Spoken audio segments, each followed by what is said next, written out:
ನಿಂದ್ಯಾ shift? Second shift ಗುರು.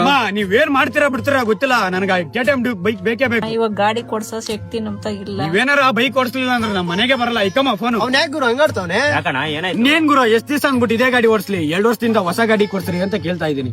ಈ ತಿಂಗಳು ಮುಂದಿನ ತಿಂಗಳು ಅಂತ ಆಟ ಆಡಿಸ್ತವ್ರು. ನೋಡ್ಸಿದ್ದ ಎಲ್ಲಾರ ಜೀವನ ಒಂದೇ ತರ ಇರಲ್ಲ. ನೀನ್ ಬದುಕ್ತಾರ ಬದುಕು ಎಷ್ಟೋ ಜನಕ್ಕೆ ಕನ್ಸಾಗಿರುತ್ತೆ. ಇವಾಗಿರೋ ನಿನ್ ಜೀವನ ಹೆಂಗೈತೆ ಅಂತ ತಿಳ್ಕೊಬೇಕು ಅಂದ್ರೆ ಅಟ್ಲೀಸ್ಟ್ ಒಂದ್ಸಲಿನಾದ್ರೂ ಮೆಜೆಸ್ಟಿಕ್ ಹೋಗ್ಬಾ. ಎಷ್ಟೋ ಜನಕ್ಕೆ ಮನೆ ಇರಲ್ಲ, ಎಷ್ಟೋ ಜನಕ್ಕೆ ಊಟ ಇರಲ್ಲ, ಎಷ್ಟೋ ಜನಕ್ಕೆ ಊಟ ಆಯ್ತಾ ಅಂತ ಕೇಳೋರೇ ಇರಲ್ಲ. ಅವ್ರ ಮನೆಯವ್ರ ಪರಿಸ್ಥಿತಿಗೋಸ್ಕರ ಎಷ್ಟೋ ಜನ ಊರ್ ಬಿಟ್ಟು ಊರಿಗೆ ಬಂದ್ಬಿಟ್ಟು ಬೆಂಗಳೂರಲ್ಲಿ ಕೆಲಸ ಮಾಡೋರು ಅವ್ರು. ಇನ್ನೆಷ್ಟೋ ಜನ ತನ್ನ ಹೊಟ್ಟೆ ಪಾಡ್ಗೋಸ್ಕರ ತನ್ನ ದೇಹನೇ ಮಾರ್ಕೊಂಡು ಜೀವನ ಮಾಡ್ತಿರೋರು ಅವ್ರೆ. ಈ ಕಡೆ ಗಂಡು ಆಗದೆ ಹೆಣ್ಣು ಆಗದೆ ದೇವ್ರು ಕೊಟ್ಟಿರೋ ರೂಪದಲ್ಲಿ ಕಷ್ಟಪಟ್ಟು ಬೇಡ್ಕೊಂಡು ತಿಂತಾ ಇರೋರು ಅವ್ರೆ. ತಂದೆ ತಾಯಿ ತನ್ನ ಮಕ್ಕಳನ್ನೇ ಜೀವ ಅನ್ಕೊಂಡು ಕಷ್ಟಪಟ್ಟು ಎದೆ ಉದ್ದಕ್ ಬೆಳೆಸಿ ಆ ಮಕ್ಕಳೇ ತಂದೆ ತಾಯಿನ ರುದ್ರಾಶ್ರಮಕ್ ಬಿಟ್ಟಿರೋರು ಅವ್ರೆ ಕಣ. ಅವ್ರ ಕಷ್ಟದ ಮುಂದೆ ನಿನ್ ಕಷ್ಟ ಏನು ಅಲ್ಲ ಕಣೋ.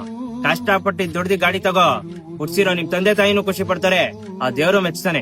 ನೋಡಬಲ್ಲೆನೆ ಒಂದು ದಿನ ಕಡಲನು